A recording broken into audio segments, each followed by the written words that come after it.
لو عايز تلعب افتتاح شطرنج جديد وعايز تعرف الافتتاح ده هو قوي ولا لأ، أول حاجة لازم تعملها هي إنك تبص على أبطال العالم في الشطرنج وتشوف مين فيهم اعتمد على الافتتاح ده ولفترة طويلة في حياته. لو بصينا مثلا على كارلسن اللي هو بطل العالم الحالي، أو أناند اللي هو بطل العالم اللي قبله، أو كاسباروف أو كاربوف أو أي بطل عالم، هتلاقي إن كلهم اعتمدوا على افتتاح الريلوبيز والفترة طويلة في حياتهم. تعال بقى في الفيديو ده أعلمك إزاي تلعب افتتاح الريلوبيز بكل تفريعاته. بعد الفيديو ده على طول هتلعب أول دور ليك بافتتاح الريلوبيز، فتابعنا للنهاية. ولكن في البداية كده فكرك إنك تعمل اشتراك في القناة عشان يوصلك كل الفيديوهات اللي تزود مستواك في الشطرنج. تعال نبدأ بأول نقلات في الافتتاح. أنا بلعب هنا أول نقلة E4، نقلة منطقية، بزيح البيدق في مركز الرقعة، بسيطر على مربع وبحتل مربع تاني من الأربع مربعات بتوع مركز الرقعة. وهنا أكتر نقلة خصمي بيلعبها هي نقلة الE5. وهنا أنا بلعب نقلة تانية منطقية، إن أنا بخرج بالحصان بتاعي مهاجم على مركز الرقعة، وبمشي على قواعد الافتتاح ان انا محتاج الاول اخرج بالحصان قبل ما اخرج بالفيل، لان الحصان معروف احسن مكان ليه هو مربع الاف 3، ولكن الفيل لسه انا مش مقرر هجيبه في انهي مربع. دلوقتي انا خارج بالحصان، طالب ان انا اكل البيدق بتاعه، بيطلع بالحصان عشان يحمي البيدق. وهنا انا بخرج بالفيل بتاعي وببدأ اعمل له مشاكل من النقلة الاولى في افتتاح الريلوبيز. بخرج بالفيل على طول، طالب ان انا ممكن افكر ان انا اكل فيل في حصان وبوظ لك البيادق بتاعتك. تعالوا نشوف بالظبط ايه اللي احنا هنتكلم عليه في الفيديو هنتكلم على 6 تفريعات للاسود، ولكن ما تعولش هم خالص، الفيديو متقسم من تحت وكل حاجة أنا بشرحها بشكل مبسط، فهتلاقي الدنيا سهلة وبسيطة. أول تفريع للأسود أو أول نقلة ممكن الأسود يلعبها في الموقف ده وهي ببساطة إن هو ينتشر بالحصان بتاعه، دفاع اسمه دفاع برلين، هنتكلم عليه أول حاجة. بعد كده هنتكلم على تفريع تاني، أنا خرجت بالفيل بتاعي في أفضل مكان، طالب إن أنا ممكن آكل فيل في حصان وبوظ له البيادق بتاعته. فبالتالي في الموقف ده ممكن يفكر الأسود إن هو يلعب نايت دي 4، يمشي بالحصان ويهدد الفيل بتاعي، دفاع اسمه دفاع بيرد. التفريع اللي بعد كده اللي ممكن الأسود يلعبه هو انه ممكن يلعب F5 ويهاجم على مركز الرقعة، دفاع اسمه دفاع شيلمان. الدفاع ده خطير، لازم ابقى حافظ كويس ايه اللي انا بعمله في الموقف ده والا هخسر الدور، هنتكلم عليه بعد كده. بعد كده الدفاع اللي بعده اسمه ستاينتيز، انه بيلعب D6 حامي بيدا الE5، اسمه ستاينتيز او تشاينتيز ايا كان، هنتكلم عليه بعد كده. والتفريع الرابع والخامس ان خصمي يلعب لي A6، وهنا انا مش باكل فيل في حصان ولكن انا برجع بالفيل.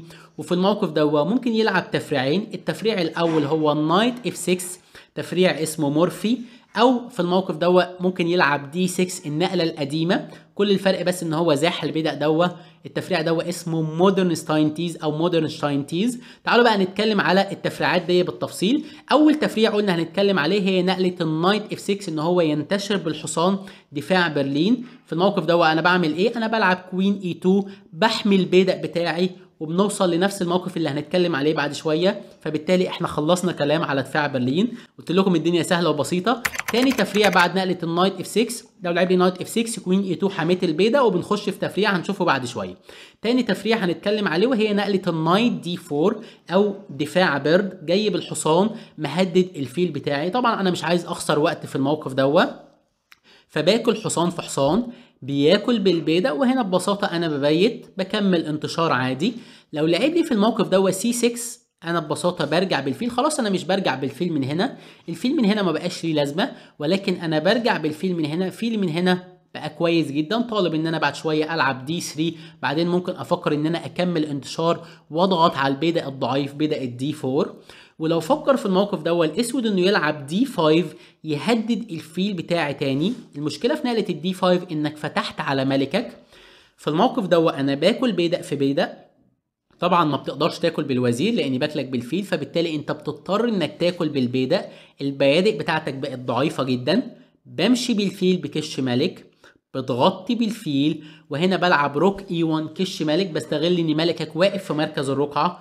وهنا وفي النقله التاسعه ممكن تغلط وتخسر الدور. في الموقف لو فكرت انك تلعب مثلا نقله زي بيشوب E7، انك تنتشر بالفيل بتاعك، انت كده بتخسر الدور من النقله التاسعه. طبعا فكره البيشوب E7 انك عايز تخرج بالحصان وبعدين تبيت، ولكن مشكله بيشوب E7 ان انا في الموقف سبت البدأ دوا مش محمي، فهنا بلعب نقلة قوية كوين جي 4، جاي طالب ان انا اكل وزير في بدأ وسايب لك الفيل ببلاش. طبعا ما ينفعش تاكل وزيري لان الفيل مربوط على الملك، فبالتالي ممكن تفكر انك تاكل الفيل، ولكن باكل وزير في بيدق وبعديها باكل الرخ بتاعتك وكسبت الدور. ولو فكرت في الموقف دوا انك تلعب جي 6 عشان تحمي البيدق، باكل وزير في بيدق طالب الرخ بتاعتك، ووضعك سيء جدا، حصانك ما ينفعش يخرج لاني باكل وزير في حصان الفيل مربوط، فبالتالي انت مضطر انك تزيح البيدق، وساعتها ممكن افكر ان انا اكل وزير في بيدق، فبالتالي في الموقف ده هيبقى معايا بدقين زياده وهكسب الدور بسهوله. فاذا بعد نقله الروك اي 1 وفي النقله التاسعه خصمك ممكن يغلط بسهوله ويلعب بيشوب اي 7، يسمح لك بكوين جي 4 وتكسب الدور. فبالتالي افضل نقله هي نقله النايت اي 7، يحمي الملك بتاعه وفي نفس الوقت بيجدد التهديد القديم، دلوقتي هو طالب فيل في فيل. وهنا انا بحمي الفيل بتاعي ان انا مش بخرج بالحصان، ولكن هنا انا بلعب سي 4 بحمي الفيل وفي نفس الوقت بهاجم على مركز الرقعة.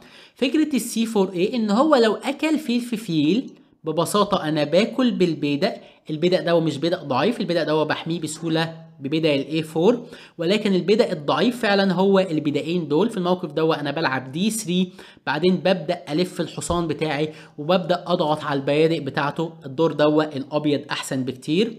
ولو فكر في الموقف ده بعد نقلة السي 4 ان هو ياكل بيدق في بيدق بالمرور، ساعتها ببساطة باكل بالحصان حامل الفيل بتاعي، وبعدين بلعب دي 4 وبكمل انتشار، والاسود متأخر في الانتشار في الموقف ده، فبالتالي برضو الابيض احسن.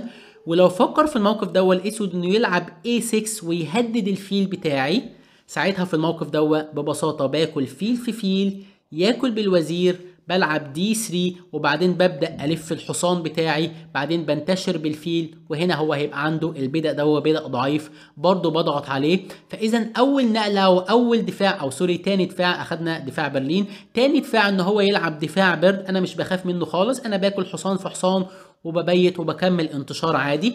تعالوا نخش على الدفاع اللي بعده، ان هو في الموقف ده ممكن يفكر انه يلعب F5 دفاع شيلمان. في الموقف ده هو طالب البيدق بتاعي، وهنا احسن حل وابسط حل هو ببساطه ان انا العب دي 3 احمي البيدق بتاعي.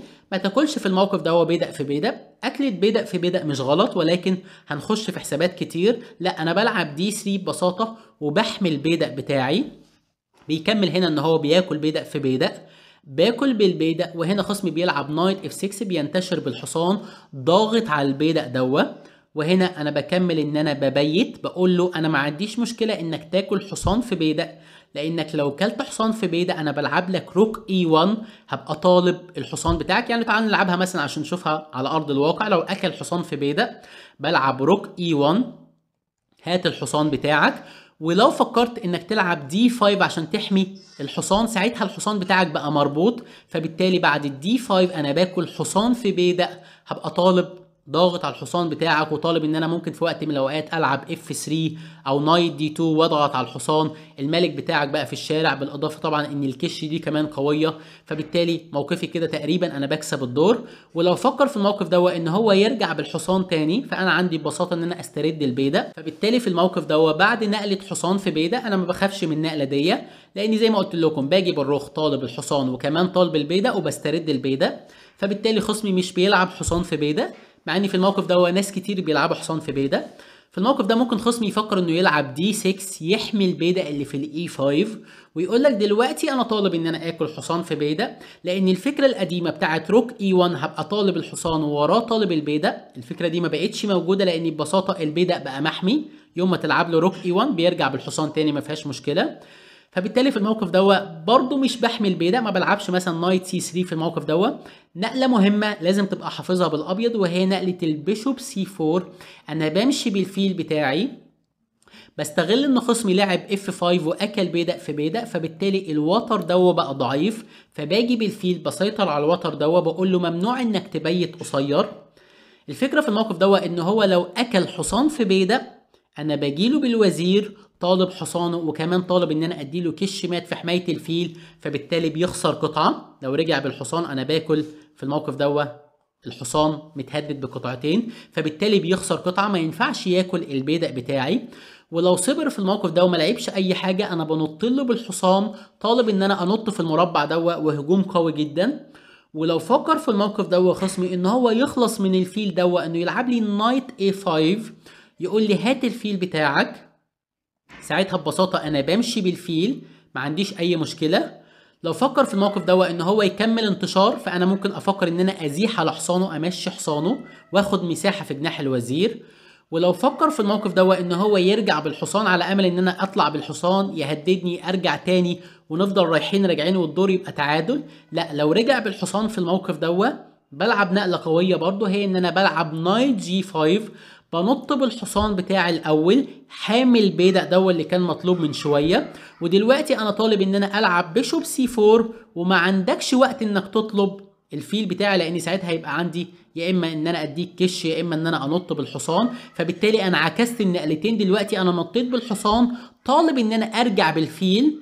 والفكره بقى انك ما بتقدرش تمشي حصاني من المكان لان ساعتها بتاخد الكش القويه دي. طبعا الكش دي خلاص انا بكسب الدور، لو كلتني باكل بالوزير وبعديها بديك كش مات من هنا، ولو ما اكلتنيش النقله الجايه بنط بالحصان هات وزيرك وهات الرخ. فبالتالي في الموقف نقله البيشوب C4 نقله مهمه، طالب ان انا انط بالحصان وبعديها انط بالحصان هنا. فبالتالي نقله الاف 5 انا ما بخافش منها، هي دي 3 ياكلني اكل وبعديها ببيت وبعديها بيشوب C4 عشان استغل الوتر الضعيف تعالوا نخش على الدفاع اللي بعده، دفاع اسمه ستاينتيز او تشاينتيز. بيلعب في الموقف D6، بيزيح البيدق، بيحمي البيدق بتاعه.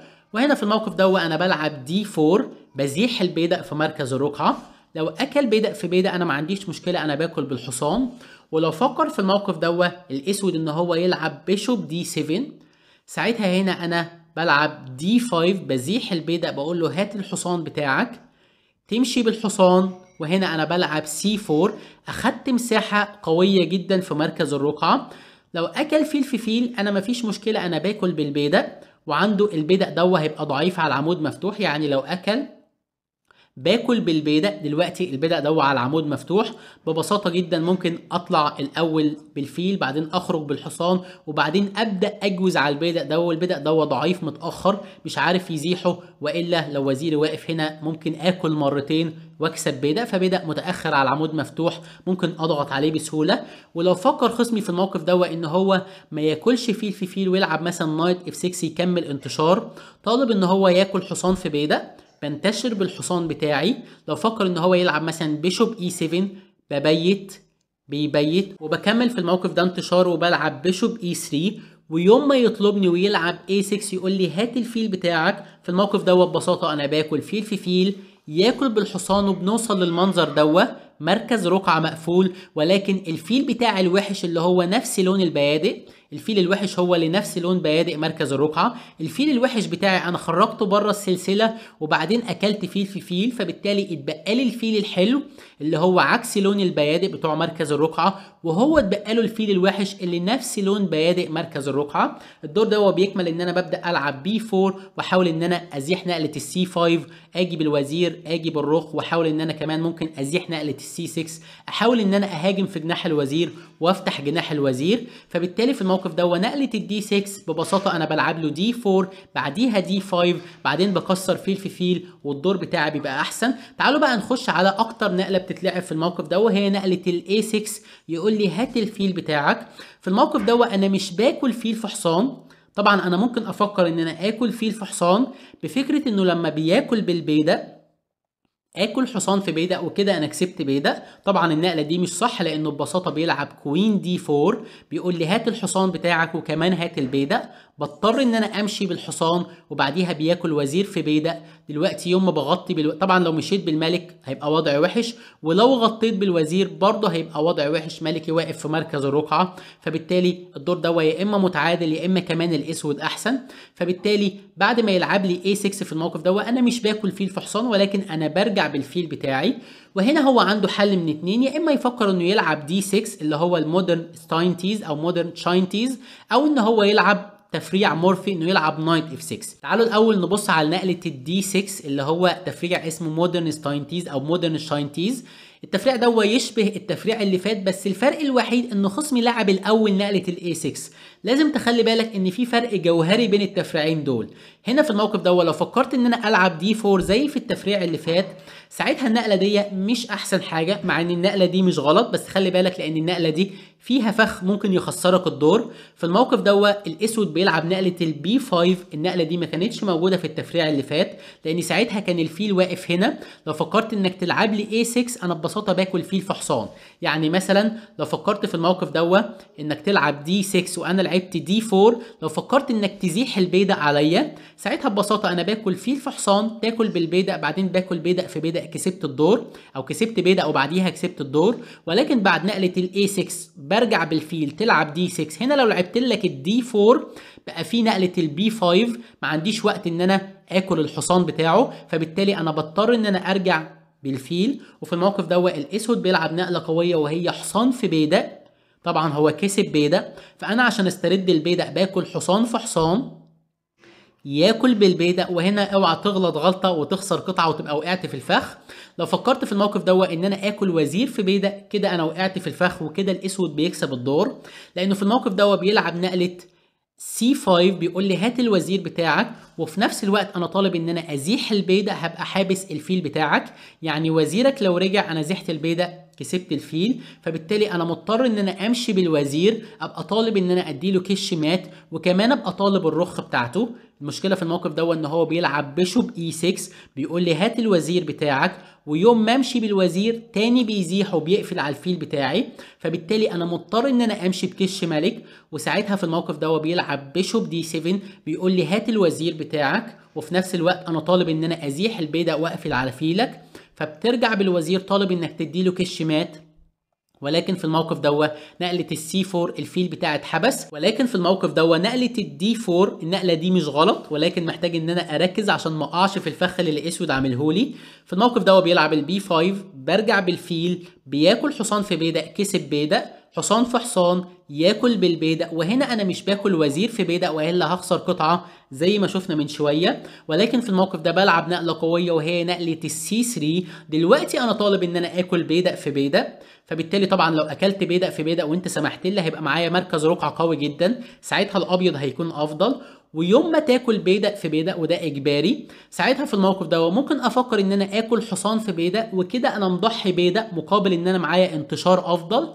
او ممكن في الموقف ان انا العب على تعادل، ان انا العب كوين دي 5. دلوقتي انا طالب ان انا اديك كش مات، وفي نفس الوقت انا طالب الرخ بتاعتك.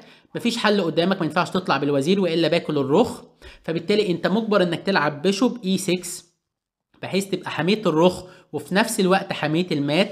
ولكن في الموقف انا بديك كش ملك، بقول لك الكش دي قويه، طبعا لو طلعت بالملك موقفك وحش، ولو غطيت بالوزير انا باكل رخك، لازم ترجع تغطي بالفيل. وهنا انا برجع بالوزير طالب ان انا اديك كش مات، وزيرك ما بيطلعش والا باكل رخك، حصانك ما بيطلعش والا باكله، ابقى طالب نفس المات هي، فبالتالي انت مجبر انك تغطي بالفيل والدور بيبقى تعادل. ولكن انا مش برشح لكم اصلا انكم تلعبوا نقله الدي 4، انا ببساطه في الموقف برشح لكم انكم تبيتوا بعيد خالص عن الفخ، مش هنلعب نقله الدي 4 ولكن هنبيت في الموقف وهنا خصمي قدامه حل من اتنين، يا اما يلعب بيشوب دي 7 زي ما لعب في التفريع اللي فات، وهنا ببساطه انا بلعب سي 3 النقله دي، طالب ان انا العب بعديها دي 4 ومركز الرقعه بتاعي قوي جدا ودوري احسن. او في الموقف ممكن يفكر ان هو يلعب نقله تانية، برضو محتاج ان انا ابقى مركز وحافظ اللعب فيها. بيلعب هنا بيشوب جي 4 رابط الحصان بتاعي، طالب ان هو ممكن يلعب بي 5 يزيح البيدق على الفيل بتاعي ويفك الرابطه دي، وبعد ما امشي بالفيل ينط لي بالحصان ويضغط اكتر على الحصان بتاعي. ولكن في الموقف انا بلعب له اتش 3 على طول، بقول له هات الفيل بتاعك. لو فكر ان هو يرجع بالفيل فانا ببساطه بلعب سي 3، بعدين بفكر ان انا بحاول ان انا احضر نقله الدي 4 ودوري كويس. ولو فكر في الموقف ان هو ياكل فيل في حصان، انا ببساطه باكل بالوزير، وطبعا انا معايا تفوق في لين في الموقف بالاضافه ان مربع الاف 5 ضعيف، فبالتالي فيل في حصان او ان هو يرجع بالفيل انا ما عنديش اي مشكله. ولكن المشكله الوحيده في الموقف ان هو ممكن يفكر انه يلعب اتش 5. النقله دي نقله قويه، لازم ابقى عارف كويس ان انا لو كلت الفيل في الموقف انا بخسر الدور. بعد ما باكل الفيل ياكل بيدق في بيدق طالب الحصان بتاعي. حصاني ما بيقدرش ينط هنا لانه بياكلني، فبالتالي بضطر ان انا ارجع بالحصان، وبعديها بيلعب كوين اتش 4 طالب الحصان. اصلا الحصان اتحبس، ولو كلت حصان في بيدق بيديني كش مات، فبالتالي بخسر الدور. فاذا بعد نقله الاتش 5 في الموقف لازم ابقى عارف كويس ان انا في الموقف بلعب الاول فيل في حصان عشان امنعه من الفكره القديمه بتاعه البي 5 بعديها نطه الحصان. وبعد ما بياكل بالبيدق في الموقف انا بلعب له دي 4، بزيح البيدق في مركز الرقعه. فكره الدي 4 ان انا ضاغط على البيدق يعني دلوقتي لو لعبت اي حاجه مثلا زي الاي 5 فانا باكل بيدق في بيدق، تاكلني بالبيدق، بكسر وزير في وزير، تاكلني باي حاجه. الحصان ما بقاش مربوط لان الوزير مشي من الرابطه، فبالتالي باكل حصان في بيدق، ببقى كسبت بيدق. او بعد تكسيره الوزراء ممكن اكل اصلا الفيل، ابقى كسبت قطعه. فاذا دلوقتي انا طالب ان انا اكل بيدق ولو فكرت في الموقف انك تاكل بيدق في بيدق ساعتها تبقى غلطه كبيره، لان كده انا كسبت الدور. ليه كسبت الدور؟ لانك لما اكلت بيدق في بيدق انت سبت لي المربع متاح للدفاع، فبالتالي دلوقتي باكل الفيل، ودلوقتي اكله الفيل بتخليني اكسب قطعه من غير ما اخد كشمات. لان يوم ما ياكلني انا ببساطه برجع بالحصان، ويوم ما تيجي بالوزير طالب انك تديني كشمات ببساطه بلعب بيشوب اف 4. فعشان كده نقله الدي 4 بتستفز خصمك ان هو ياكل بيدق في بيدق، فبالتالي المربع بقى متاح ليا. فبالتالي في الموقف بعد نقله الدي 4 خصمي مش بياكل بيدق في بيدق، ولكن خصمي بياكل فيل في حصان. فكره فيل في حصان ان هو عايز يشيل المدافع عن البيدق فكره ان انا لو كلت بالوزير بياكل بيدق في بيدق وابقى كسب بيدق. ولو كلت طبعا بالبيدق بيبقى منظر البيادق قدام الملك سيء جدا.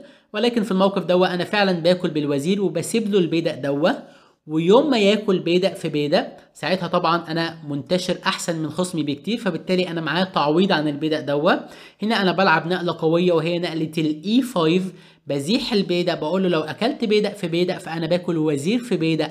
نقله قويه جدا، هبقى طالب ملكك وكمان طالب رخك، ما ينفعش تغطي والا باكل رخك، فبالتالي بتضطر انك تطلع بالملك. فهنا طبعا احسن حل ليك انك تزيح البيدق عشان تحمي البيدق اللي في مربع السي 6.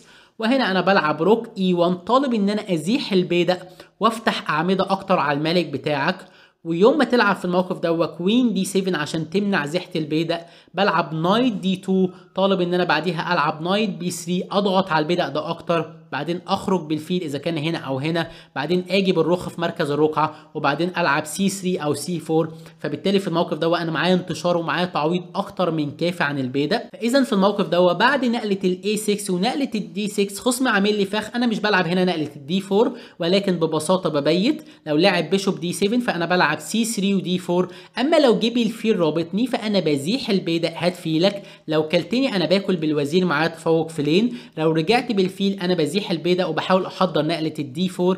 اما لو في الموقف لعبت الاتش 5 فانا الاول باكل فيل في حصان طبعا عشان امنع نقله البي 5 وبعديها نطه الحصان وتضغط اكتر على الحصان بتاعي، فلازم اخلص من الحصان فيل في حصان تاكل بالبيدق وبعديها بلعب دي 4. لو فكرت في الموقف انك تاكل بيدق في بيدق فانا ببساطه باكل الفيل بتاعك وبعدين برجع بالحصان وفيلي بيخش في الدفاع. ولو فكرت في الموقف انك تاكل الحصان بتاعي انا ببساطه باكل بالوزير. انت كسبت بيدق ولكن انا معايا تعويض، انا بزيح البيدق بعدين باجي بالرخ طالب ان انا ازيح البيدق، تلعب كوين دي 7 بعديها بلعب نايت دي 2 طالب ان انا انتشر بالحصان بعدين بنتشر بالفيل، باجي بالرخ بعدين بلعب سي 3 او سي 4 وافتح الدور ودوري كويس. فبالتالي في الموقف انا عارف هلعب ايه لو خصمي لعب لي في الموقف دي 6. تعالوا بقى نخش على التفريع اللي بعده، ان خصمي يلعب لي هنا نايت اف 6. يقول لي دلوقتي انا طالب ان انا اكل حصان في بيدق. تفريع اسمه تفريع مورفي. هنا انا بلعب كوين اي 2 بحمي البيدق بتاعي، وده تفريع شبه التفريع اللي احنا شفناه من شويه. يعني تعالوا نرجع بالنقلات لورا كده. لو خصمي في الموقف لعب نايت اف 6 دفاع برلين ساعتها برضو بلعب كوين اي 2 بحمي البيدق بتاعي. ولو زاح البيدق طلب الفيل انا برجع بالفيل وبنوصل لنفس التفريع هو تفريع مورفي. فبالتالي انا في الحالتين لو لعب لي الحصان الاول او لو لعب اي 6 الاول في الحالتين انا بلعب برضو كوين اي 2 بحمي البيدق بتاعي. تعالوا نمشي في الترتيب الطبيعي، ان هو بيزيح عليا بمشي، بينط بالحصان، باجي بالوزير بحمي البيدق. وفي الموقف ده الاسود ممكن يغلط بسهوله لو هو حافظ مش فاهم الافتتاح. في الموقف ده نقله انتشاريه سهله جدا، ان هو يلعب بيشوب سي 5 بيخسر الدور على طول بعد النقله الخامسه. لو لعب بيشوب سي 5 ليه بيخسر الدور؟ لان دايما الاسود محتاج يبص على التهديد بتاع فيل في حصان ياكلني بالبيدق، بعديها باكل حصان في بيدق. دايما محتاج تبص على التهديد لان خلي بالكم دلوقتي انا كسبت بيدق.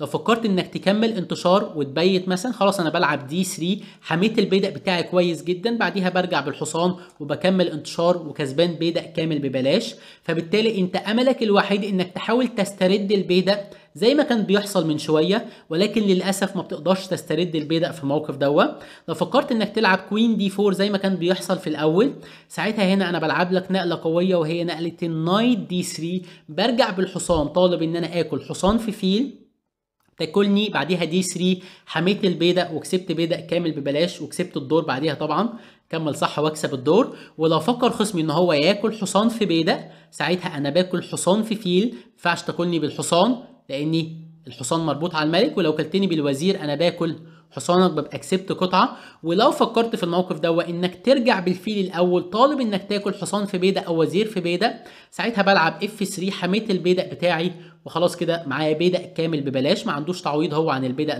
فبالتالي هنا بعد نقله الكوين اي 2 انا دلوقتي حامل بيدق ومهدد ان انا اكل فيل في حصان تاكلني باي حاجه، باكل حصان في بيدق ببقى كسبت بيدق.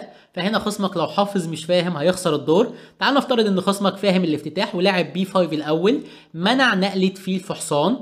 ببساطه انا برجع بالفيل، وهنا خصمك عنده طريقتين للانتشار. هو دلوقتي محتاج ان هو يكمل انتشار ويبيت، بس محتاج ان هو يخرج بالفيل الاول. الفيل عنده حل من اتنين، يا اما يخرج من مربع الاي 7 يا اما يخرج من مربع السي 5. احنا هنا مش محتاجين ان احنا نحفظ، بس محتاجين ان احنا نفهم الفرق بين النقلتين. كل نقله ليها ميزه وليها عيب. تعالوا نبدا بنقله البيشوب سي 5. الميزه بتاعت النقله دي ان انا الفيل بتاعي او الفيل بتاع خصمي بقى في مركز الرقعه، فبالتالي ان انا احضر نقله السي 3 والدي 4 ما بقتش سهله زي الاول لان عنده قطع كتير مسيطره على مربع الدي 4. ولكن العيب بتاع نقله البيشوب سي 5 ان هو محتاج ان هو ينتشر بالفيل الثاني، فبالتالي هو محتاج ان هو يزيح البيضه عشان يفتح للفيل الثاني. وطبعا اول ما بتلعب دي 6 عشان تفتح للفيل الثاني انت كده قفلت على الفيل، فبالتالي الوتر بقى ضعيف. ممكن افكر ان انا اجي بالفيل اربط حصانك لان ساعتها الربطه هتبقى قويه. ده العيب بتاع نقله البيشوب سي 5. نقله البيشوب اي 7 بقى العكس، انت جاي بالفيل هنا فبالتالي الربطه ملهاش لازمه، ولكن في المقابل نقله السي 3 والدي 4 النقله دي بقت نقله سهله. تعالوا نشوف تفريعين كده يبينوا لك الفرق بين النقلتين. اول حاجه نقله البيشوب سي 5، في الموقف انا بلعب سي 3 بس طبعا مش بحضر نقله الدي 4 ولكن بلعب دي 3 طالب ان انا اجي بالفيل واربط الحصان، بفكره ان هو لما بيلعب مثلا دي 6 باجي بالفيل والرابطه دي زي ما قلت لكم قويه جدا لان هو خرج بالفيل وقفل عليه، فبالتالي الرابطه دي قويه. لو فكر ان هو يزيح البيضه على الفيل بتاعي برجع بالفيل، مش بحرر له الفيل، مش باكل فيل في حصان احرر له الوزير بتاعه، ولكن بفضل بالفيل بتاعي رابط الحصان بتاعه، بقول له وزيرك ما ينفعش يتحرك والا باكل فيل في حصان ابوظ لك البيادق. لو فكر في الموقف ان هو يلعب جي 5 يزيح البيدق تاني على الفيل بتاعي، ببساطه بمشي بالفيل. وطبعا في الموقف ممكن افكر ان انا ابيت طويل واحاول ان انا ازيح البيدق وافتح على الملك بتاعه، فبالتالي الرابطه هتبقى قويه. بعد نقله البيشوب سي 5 بلعب سي 3 ودي 3 وباجي بالفيل اربط الحصان، الرابطه بتبقى قويه. تعالوا نشوف النقله الثانيه وهي نقله البيشوب اي 7 جاي بالفيل مانع الرابطه دي. ساعتها في الموقف انا بلعب سي 3 برضو ببيت بيلعب دي 6، وهنا انا بلعب نقله مهمه نقله روك دي 1 باجي بالرخه بتاعتي في وش الوزير، والنقله اللي بعديها بلعب دي 4. ده بس اللي انت محتاج تحفظه عشان تلعب الافتتاح اكتب لي في الكومنتات اذا كنت هتبدا تجرب الافتتاح ولا لا. ولو عايز بقى تتفرج على اقوى دفاع بالاسود ممكن تتفرج على الدفاع اقوى دفاع هو دفاع كاروكان، فعلا دفاع سوليد. ونشوفكم على خير ان شاء الله، الى اللقاء.